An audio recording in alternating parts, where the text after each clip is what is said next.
Welcome to our channel. This is LaShonda Windy. In today's video, we'll be going everything about IFTA. What is IFTA and how you calculate it? But before we go in deeper, make sure you hit the subscribe button and click on your notifications, because on the next video I'll be uploading, I'll be showing you how I was able to get my client back over $46,000 from the IRS. That's right. It was all money that he put into the system, but we was able to get it back.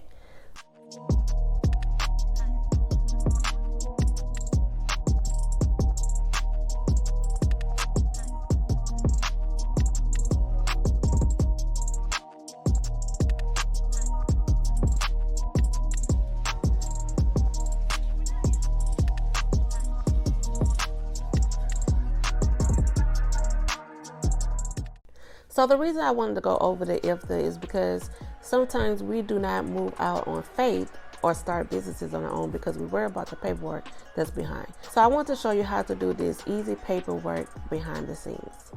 So what is IFTA? IFTA stands for International Fuel Tax Agreement. It's a tax on the fuel. It involves two axle commercial vehicles weighing over 26,000 pounds, that's the GVW, gross vehicle weight, or 3 or more axle commercial vehicles. They cross state lines or provinces. They are also carrying either consumer goods or passengers. So how many states are participating? Currently there are 48 states, excluding Hawaii, Alaska, and the District of Columbia, and 10 Canadian provinces. How do you calculate IFTA? IFTA miles are all miles or kilometers your commercial vehicle ran throughout the quarter in each IFTA-only jurisdiction, including empty or deadhead miles, mileage for moving around the yard or to the mechanic shop, or personal conveyance miles. These miles will be considered your total taxable miles. To calculate, you need to know your total taxable miles, which you will then divide by the overall fuel mileage. Then subtract your tax-paid gallons purchased to get your net taxable gallons, if there is any. In some cases, you may get a refund. Make sure you keep track of your receipts for each fuel purchase. IFTA filing quarterly. You file your IFTA taxes quarterly. Some rules that I will want you to remember is that you must file even if you don't travel during that quarter to another state from your base jurisdiction. IFTA records must be kept 4 years from the date due or filed. Returns are due on the last day of the month following the end of the calendar quarter. So for example, from July to September quarter, it will be due on October 31st. The easiest way to calculate your IFTA miles is through your ELD software, or make sure the driver is writing down the miles from the odometer every time the driver crosses state lines. Gallons purchased of fuel can be retrieved from the fuel card monthly statements and actual receipts of the purchase. Here are some examples of fuel card statement. You see where they have the state showing in the location showing where you purchased the fuel, and then over here you'll see where they have how much fuel was purchased, or how much gallons was purchased. And also you'll see like the total gallons purchased overall for that statement. Another thing I wanted to show you is with the ELD device or software, you can go online or through your ELD device, and you can be able to get a report of the miles traveled. I think you can also do this through the app, but I always go online and log online and get my report. So I just want to do like an example so you can kind of overall see what's going on. So for month 1, 2, and 3, what you're doing is gathering all the states that you had traveled in, and these are the total miles that you was traveling each state that the software calculated for you. So total for this quarter, 9 states was ran off this one truck.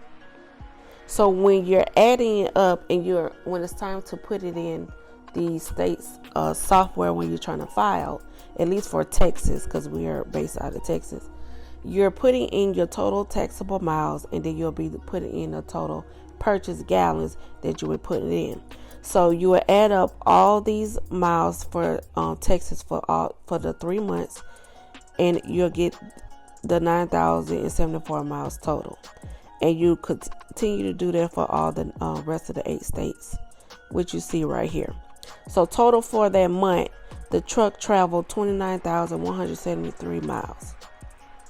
Remember, some of these are not trip miles. It could be deadhead miles, personal convenience miles, miles around the yard. So it doesn't mean that all the trips travel with 29,173 miles, but that was the total miles traveled in that truck.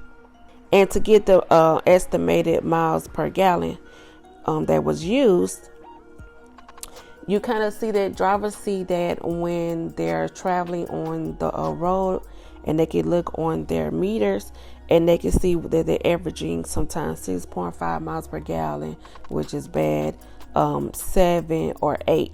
You kind of see 7 or 8 on the newer model year trucks. You can see 5 miles per gallon. I've heard of even 4. But the newer the model of the truck or engine, the better average miles per gallon. So the reason why the jurisdictions of the states came together, provinces came together, because you got to look at it. From the beginning, I told you that this truck traveled through 9 states. But they didn't purchase fuel in all of those 9 states. The truck only purchased fuel in 5 states. So the other 4 states could be like, okay, well, the truck traveled through my state, my jurisdiction, my land, but they didn't get no fuel from me. So that's why I'm assuming that they came up with this agreement where the fuel tax would be shared amongst all of them, because the trucks are traveling through their land and they want to get a piece of the cut. I'm just trying to make it as simple as possible so you can kind of get overall what's going on. So after you get all your information, I'll show you pictures of summer hours. We'll put the information in, and then they'll tell you how much is due. But overall, we do not pay that much on IFTA. It's not hard. Anybody can do it. And I hope this video has helped you to let you know how simple it is. Make sure, like I said, the ELD helps. And because of the ELD, it keeps track of when the truck crosses state lines. When you're purchasing your fuel, it's best to use a fuel card so it can keep track of the states that you're purchasing, where you purchase it at. And if you ever get audited on this information, you can easily go back to it so you can show where you got these number figures from. The good news is you do not have to do all this on your own. They have calculating web softwares that you can use to easily get your fuel tax information. You can go to iftaplus.com, which I have a link below for that, etrucks.com, and many others. Your state may have their own online calculator as well, because I use that a lot. Just know that you don't have to do these calculations by yourself. After you apply for your IFTA registration, in the mail you'll get some stickers that goes on the side of the commercial vehicle. And here's a picture of how the sticker may look, and you get this once a year mailed to you from the state. So I hope you was able to enjoy this overall tutorial on what is IFTA, how you calculate it, and how easy it is to gather this information so you can file. Remember, seeing is believing.